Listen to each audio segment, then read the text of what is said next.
Quinn Martin, who had left the studio cutting sound effects for me and had gone to Four Star with Dick Powell, had developed as a writer, and he also married Madeline Pugh, who became Madeline Martin, and they had a son, and he met her while cutting sound effects with me. They got married, and he came back. Desi made him the producer of the Untouchables. That was his baby. And he said, I owe you one, Danny. He said, we're going to let you direct the second unit. And the director was a fellow named Phil Carlson, who had been the assistant director when I got my first lines as a kid at Universal. If you don't think that was a small world, in comes Phil Carlson, who remembered me as a 14-year-old kid, and now I'm running the post-production at Desilu.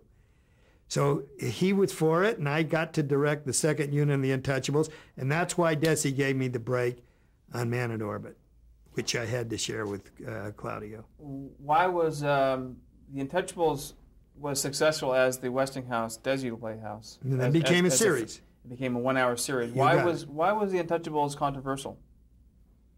Well, it was controversial because the Italian community, just like the blacks or the Latinos or anybody, doesn't want to be portrayed in a negative manner. So, you know, they were all having spaghetti, and it was the Untouchables. And there were a lot of complaints, and there were threats, but nothing ever happened.